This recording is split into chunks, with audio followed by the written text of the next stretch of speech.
Okay, so today we are reviewing this book, Bloodlines by Rochelle Mead. This is the first book in the Bloodlines series, which is a spin-off of this series, the Vampire Academy series, and it takes place post the final book, Last Sacrifice. So after that book, yeah, in that timeline. So if you've not seen my reviews before, I split my reviews into two sections. The first section is a spoiler-free section where I give you 3 pros and 3 cons about the book in a spoiler-free way. The second section is the spoiler section where I talk to you guys about it in a spoilery way, either gushing or ranting about what I thought about the book, with spoilers included. So let's get right into this and discuss this book, Bloodlines, the first book in the Bloodlines series. Okay, starting off with our 3 cons for this book, and the cons are going to be really hard to find because I really enjoyed this book. Very quickly, it is a YA urban fantasy that I gave 5 stars to because I really enjoyed it. So I guess my first con is that there are a couple of lulls in the book. So a lull, if you don't know what that is when things just kind of come to a bit of a standstill and there's not much going on. But these lulls are so incredibly short that I almost feel it's pitiful to put that as a con, but there just aren't a lot of cons in this book at all. I'm struggling with the cons. So I'm really reaching here for cons because I'm trying to deliver on my promise to give 3 cons for every review that I do. Sometimes I'm reaching for pros, but with this one I'm really trying to reach for cons. So my second spoiler-free con for this book is that the protagonist in this series, Vampire Academy, Rose Hathaway, is not in this book. While she is mentioned, she's only mentioned offhandedly, so we really don't know what's going on with her. Well, actually, hang on, I take that back. She makes a minor appearance in this book, but it's so incredibly minor that I'd totally forgotten she was even in there. So that was a lie. She is there, but she's there for like a page and that's it. But we're not really continuing on with Rose's story, nor are we continuing on with Vasilisa, who was the second main character, the first side character, I guess you could say, in Vampire Academy. So I guess that's my second con, but I'm okay with the fact that Rose isn't there. As I said, I'm really reaching.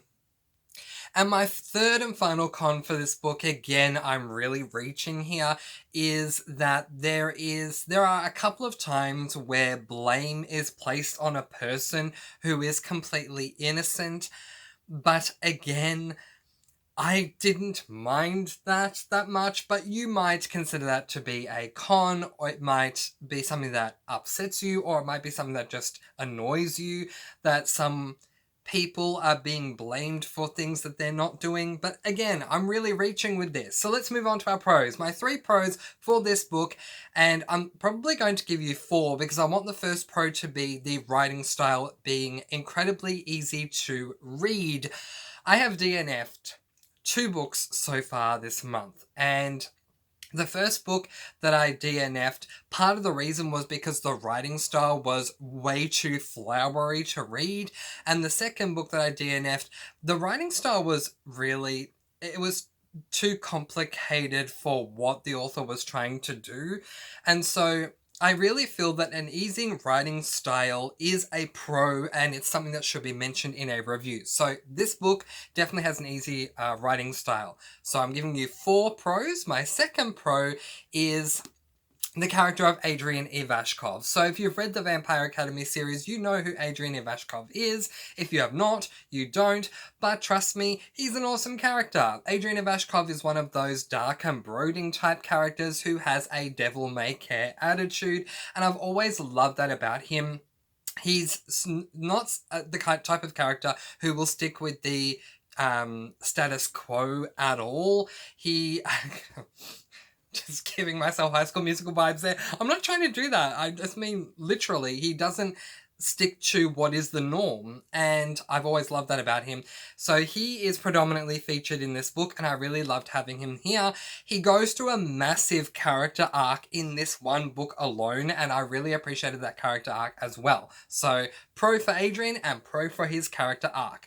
My second pro for this book is that there is not one, not two, but three mysteries that are that our characters are attempting to solve in this book, and all of the mysteries are really good mysteries, and all of the reveals for these mysteries were amazing.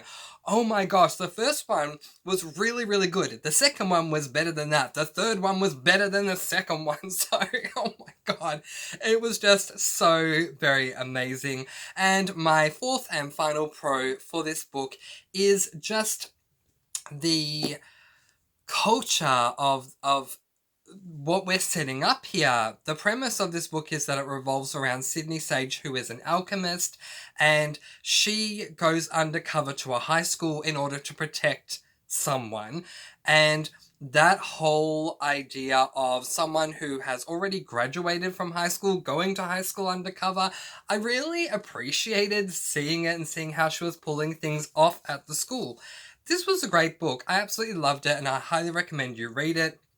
If you have read the Vampire Academy series and you loved the Vampire Academy series, or even if you didn't love it, but you at least liked it enough to get through the series and you want to read more, Bloodlines is absolutely the way to go, because there are a lot of characters who cross over from Vampire Academy into this series, although we are focusing mostly on Sydney Sage and her perspective, which is a completely different perspective to the perspective of Rose Hathaway, who is the protagonist in Vampire Academy.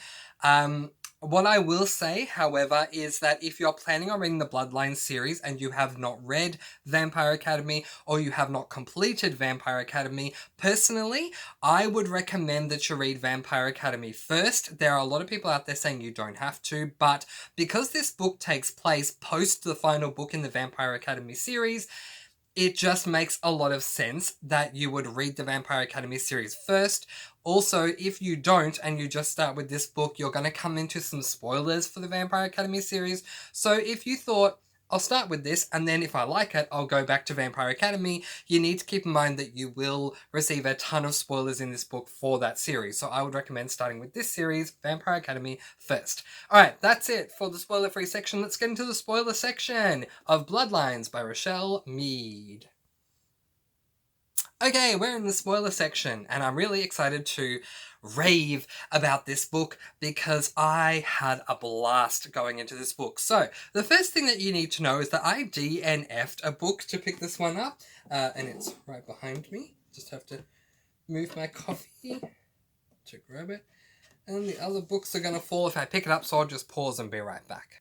I DNF'd this book, Nevernight. This was originally on my TBR, but because the focus isn't on this book, I'll keep it really brief. This book just wasn't working for me for a ton of reasons. So I put this book down and picked up Bloodlines, and I did not regret it. I haven't regretted DNFing any books so far. Not only DNFing the books themselves, but the replacements that I pick up always tend to be so good that it makes the DNF worthwhile, and this definitely did. So I did not plan to read this book this month, but being a replacement for a DNF worked out so well for me. The premise of this book is that it follows Sydney Sage, who, as I've said, is an alchemist. She is introduced in the Vampire Academy series. She helps our protagonist Rose in a couple of situations that Rose finds herself in. She's not predominantly featured in Vampire Academy, but she is featured enough for us to get to know who she is and the kind of role that she plays. Now, because this is a spoiler version, I may incidentally include spoilers from Vampire Academy because, as I said, this book takes place post Vampire Academy, so please do be mindful of that as I do continue further. So in the world of Vampire Academy, there are 3 separate types of beings if I don't include Sydney. So there are Dhampires, Moroi, and Strigoi. Moroi, we'll start with them. Moroi are well, what you might call in the Harry Potter world vampire purebloods. So, but not with the stigma that purebloods have in Harry Potter. So, Moroi are the result of two parents that are vampires. Then we also have Dhampires, and Dhampires are the result of a vampire and a human. There you go. And then we have Strigoi. Strigoi are vampires turned evil. So the way to become Strigoi is if a Strigoi bites a Moroi or a Dhampir, because both can be turned Strigoi, then they turn evil and become Strigoi. Okay, so Sydney Sage, as I said, makes some appearances in Vampire Academy. She helps Rose out in a couple of moments of trouble that Rose gets into, and we find out really early on that Sydney is an alchemist, and what this means is that her responsibility, as well as the responsibility of all of the others she works with, all of the alchemists, is that it's their task to clean up Strigoi mess and Dhampir mess, I guess, as well. So if a Strigoi or a Dhampir is killed, while the task of killing the Strigoi is on the Dhampir, it is the task of the alchemist to get rid of the evidence that the Strigoi was killed, or if a Strigoi kills a Dhampir, that a Dhampir was killed, to keep the secret of the vampire world from the humans. Alchemists are human, and they also aren't particularly fans of Dhampirs or Moroi. They're just not. And I think that's a really interesting way to have a character in this world, in Vampire Academy, that comes along and says, you know, I'm just not a fan of any of you guys. It's immoral, and I just don't like you guys at all because of who you are and what you do. So to come into this book with that different perspective, where we are literally going from following a Dhampir, Rose Hathaway in this one, who has lived among the Moroi and other Dhampirs all of her life. She's so accustomed to the culture, it's just the norm for her, to now be following the perspective of an alchemist who doesn't like Moroi or Dhampirs, and she's very much against this whole thing. She finds it unnatural, she finds it very unnerving. I thought it was a very interesting choice for Richelle Mead to make. I do feel that Richelle Mead could have, with her side series of Bloodlines, chosen other characters and had their point of view expressed rather than Sydney's. So we could have gone with Adrian, for example, and I think that would have still been a good choice. But one thing I praise Richelle Mead on with choosing Sydney Sage instead of Adrian Ivashkov is that we get this perspective of the alchemist and how they are approaching dealing with everything. So I just found that really refreshing. So the premise of the book is that it does, after all that explanation, follow Sydney Sage, and she and a team of alchemists need to protect Jill Mastrano. Here we go, very big spoiler for Vampire Academy, the final book in the series, Last Sacrifice, specifically the ending. Right at the end of Last Sacrifice, we find out that Vasilisa Dragomir, who is moments away from being elected as the queen of the Moroi, the pureblood vampires who are also royalty, she does not have any other members of her family because all of them have died. But then we find out Jill Mastrano, who is several years younger than all the other characters that we're following, just so happens to be the illegitimate daughter of Vasilisa Dragomir's father. So that's pretty massive, and we end the series with Jill going from being a Dhampir to being a royal Moroi. Not only a royal Moroi, but the princess of the world, of this vampire world, which is huge. There were a ton of issues. There were a lot of people that were against Jill Mastrano, and her life is in danger. So she's taken away from the castle where she was living with Vasilisa, and she still needs to go to school, so she's enrolled in a human high school, and Sydney, along with a couple of other characters from Vampire Academy, pose as members of her family and go to the high school with her. Sydney was homeschooled all of her life, and she's an amazingly gifted academically. So to go back to high school knowing pretty much everything she's going to be taught anyway was a really good experience to see, especially at the beginning when Sydney tests out of so many classes because she knows all this stuff, especially language. One of the teachers is telling Sydney that they offer several different languages at the school and she needs to pick one because it's a requirement. But she tests out of language because she knows every single one of them already. I mean, how they didn't suspect that Sydney shouldn't be in high school to begin with, I don't know, but she did a really good job. So, we get to our very first mystery, which I'm trying to remember what it was, and I don't really remember. But the next mystery, is that there are people at the school who are getting tattoos, and this mystery really intrigued me. So they're getting tattoos, and we're trying to work out where they're getting it from. We finally do. Sydney ends up going undercover in the back storeroom while she uses Adrian Ivashkov, who is not technically meant to be with them at the time, but he's just helping Sydney out in this moment by going to the front of the store to distract the owners. Sydney goes to the back storeroom to work out what's going on, because how it's being presented is that these tattoos are all very secretive. Sydney goes to school with this tattoo. Can you see that? Yep. On her cheek. The reason she has that tattoo is because it's part of alchemist culture. If you're an alchemist, you need to have a golden tattoo on your face. It's just the way that it is. She gets to the school and a lot of students are like, oh my god, like, you're wearing this tattoo? How did you get away with it? Like, how did you get this? How recently did you get it? And then when Sydney goes into classes and she's so academically brilliant, she's able to answer all these questions, classmates are saying to her, oh, yeah, well, we're not surprised that you're gifted, you have the tattoo. To which Sydney and myself, at the same time reading this, are going, what? How is a tattoo making me smart? This doesn't make sense. But apparently it does. There are students at this school who have been getting a specific type of tattoo that is doing things to assist them. And one example is there is a guy who is, really full of himself, who ends up getting a tattoo, and it gives him the power of additional strength. And this helps him to get onto the college football team, I believe.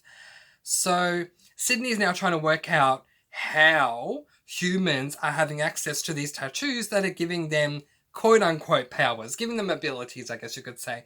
And yeah, she ends up finding out that the tattoos are laced with vampire blood. I called this early on, but I also thought at the same time as I was making this prediction that if this was what was going to happen, that I would still enjoy it because it would still be such an amazing idea, and Richelle Mead did not let me down. It was what the reveal was, and I was really happy about it. But that was not the biggest reveal.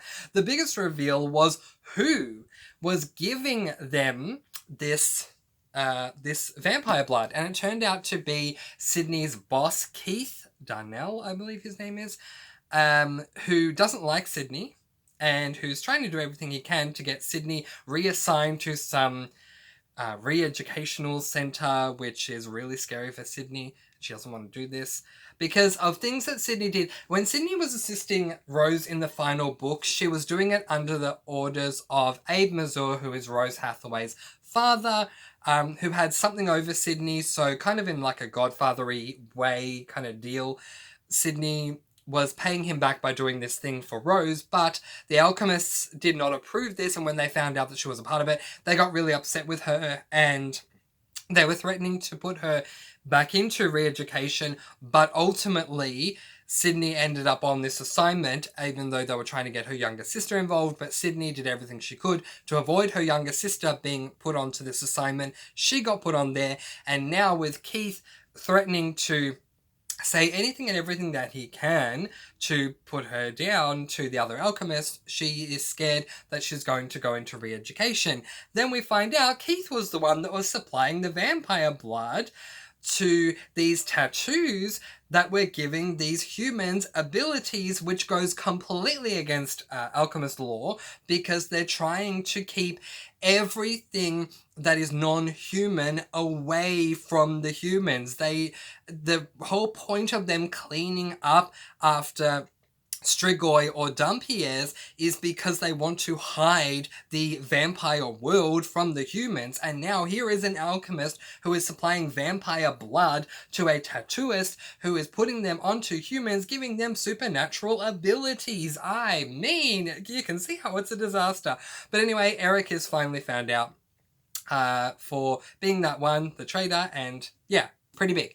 There is also another reveal that occurs, which is that Jill ends up falling in love with a guy that everyone is convinced is human, but it turns out he is a Strigoi, and this Strigoi tries to kill Jill and Adrian, but eventually it does not happen. However, Jill does get bitten, and for the first time she experiences the high that Dhampires feel, or any human feels, who vampires feed off of, because there are humans in this world who voluntarily offer themselves up as what Richelle Mead calls feeders in this world, and they literally are volunteers that sit there and allow vampires to bite them so they can get their daily dose of blood. Yeah, so it's a young adult book about vampires, but the lore, Lore, is still the same in that these vampires need blood to live.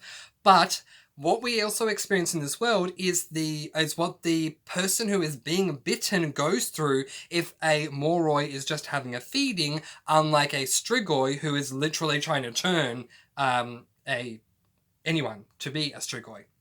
And what they feel is this really intense high moment of sheer and utter bliss. Like, it's the most amazing feeling in the world, and that's why there are so many human feeder volunteers, because they're addicted to the feeling of bliss that they receive. Sydney has never experienced this, but she is eventually cornered by this guy who loves Jill, who turns out to be turned out that he was a Strigoi, then he was brought back and he's trying to become a Strigoi again. He bites Jill and Jill experiences the high, and she even loves it in that moment.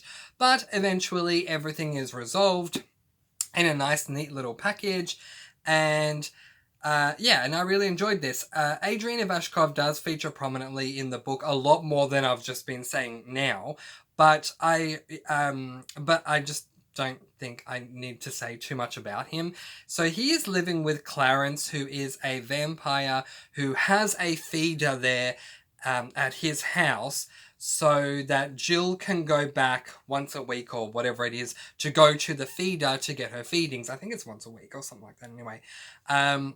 And Adrian's living with this guy, but Adrian, this devil-may-care, alcohol drinker, cigarette smoker, attitude type of Moroi, is really bored. He's a party animal when he's really bored, because Clarence is an older vampire who is just really boring, and he wants to get out of there by any means necessary. So at the end of the book, Sydney is taken out to dinner by the head boss of the alchemists, or one of the bosses anyway, and she is offered to live where Keith was living, because Keith was given his own place while Sydney was living on campus with Jill in the same room. And the boss says, well, since Keith has gone, you can live there. And Sydney says, well, I actually have a better idea. I think Adrian can help us, because there's going to be an ongoing investigation with the tattoos.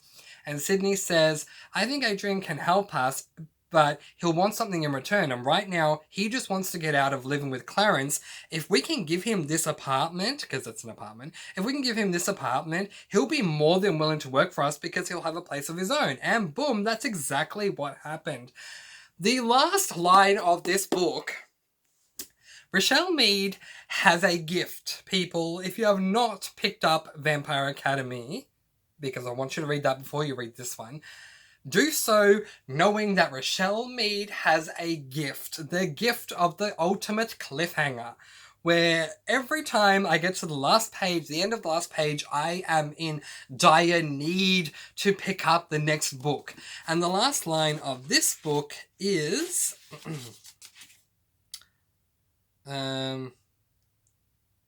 Okay, so Adrian's going to research the stuff to do with the tattoo, and he's going to receive a research partner, but we don't know who it is. So let me read this last little paragraph. Adrian's new research partner stepped through the door, and I knew the uneasy peace we just established in Palm Springs was about to shatter. Dmitry Belikov had arrived. The end. Oh my god, give me book number 2. I need to read it now because I love Dmitry. He is a massive part of the series. And so to have him involved in this is so good. It's like it's a massive tease because if we're not going to have Rose Hathaway, for those of you who have read this series, if we're not going to have Rose Hathaway, but we're going to have Dmitry, I hope that Rose features quite predominantly in this series somewhere along the way. But Dmitry is an amazing consolation prize and I'm really looking forward to working with him, so I can't wait to read book 2.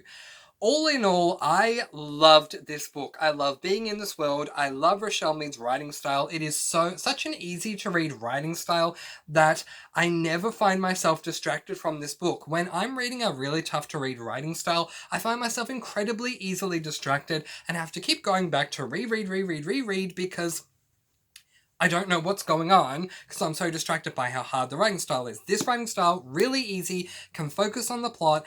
This world is so amazing. I fell in love with this entire series. 3 books in the Vampire Academy series. There are 6 in total. 3 of them received 3 stars. 3 of them received 5 stars. And the last 2 received 5 stars. So overall, it was a really good series.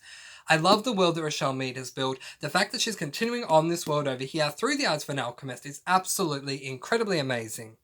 Then adding to that the fact that Adrian has his dream power abilities that he used with Sydney, that Sydney did not like, which I understand. I get that she hates the whole magic side of things, because that the whole thing with the teacher and the magical talisman, which really came in handy, and I'm really glad she had that on her. I mean, thank goodness. But the fact that she's willing to give up this magical ability, or magical ability to do spells or whatever it is, kind of annoyed me because I think that would be really good to read, but it was a very cryptic response from Miss Teacher, who said, okay, I won't bring it up again unless you do. Wink, wink, nudge, nudge. So we'll see how that goes. And I hope she does. But yeah, I love Adrian. I love everything about him. I love the fact that Adrian is this dark, brooding character who is a rebel, who does whatever he wants, whenever he wants. I didn't like that Rose in this series was trying to make him something different. I'm so glad she appreciated that towards the end. It was very heartbreaking when, here we're going into full-on spoiler mode with the Vampire Academy series. When Rose broke up with Adrian, it was very heartbreaking for me because of everything Adrian had done.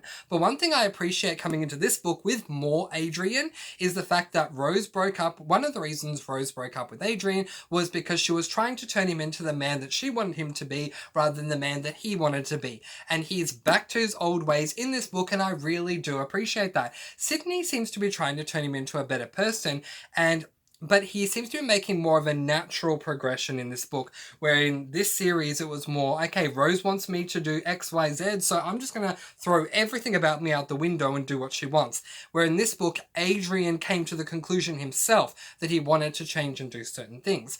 But I love this. And then when you add on top of all of that, the 3 mysteries that we have in this book, oh my god, it was amazing. Bring on book number 2. So wrapping up my review, this book is Bloodlines. It is by Richelle Mead. It is the first book in the Bloodlines series, which I think there are 6 of those books, but I'm not exactly sure. But I think there are 6, and I will be reading this series because I love it, because I love this first book anyway, which with Vampire Academy, just so you know, the very first book, I gave 3 stars. With this first book, I gave 5 stars. So it's a YA young adult, if you don't know what YA is, which is totally fine. So there are 3 age ranges: middle grade, which is for little children; young adult, which is more teenagers; and then adult, which is above teenage age rating. This is marketed as a YA, a young adult. It definitely is YA, but the world is so interesting. And then with this book, adding on top of this so interesting world with such dynamically opposing characters, especially having Sydney Sage being an alchemist and seeing her perspective on everything that's going on around her, But then to add to that is so good. But then to add to that, the 3 mysteries in this book, oh my god, one of the single best books I have read this year. If Mistborn is the single best adult book that I've read this year, then Bloodlines is quite possibly the single best young adult book that I've read this year, which is a massive call to make because I've read a ton of YAs that I've loved, but this is probably the best YA that I've read this year, which is really, I'm looking at Letters to the Lost. I'm feeling very sad that I'm saying this, but not sad, but I'm feeling bad because I have they're like my children, especially my YA books. They're like my children, so I feel really bad to say that, but I really think this is. I'm all of a dither. I'm loving this series more than Vampire Academy, and I can't wait to get into book number 2. I already have book number 2. I'll just grab it. So this is book number 2, The Golden Lily. I have that one. I don't have the third one, but I just ordered it, so I should be getting it soon. And I don't think I'll be reading it this month. I want to try and stick to what I did with Vampire Academy, which was to read one Rochelle Mead a month, which is going to be hard because I read this in week 1 of August, where normally I would read Vampire Academy as my second last or last book of the month. So this will probably be the second last or the last book that I read in September.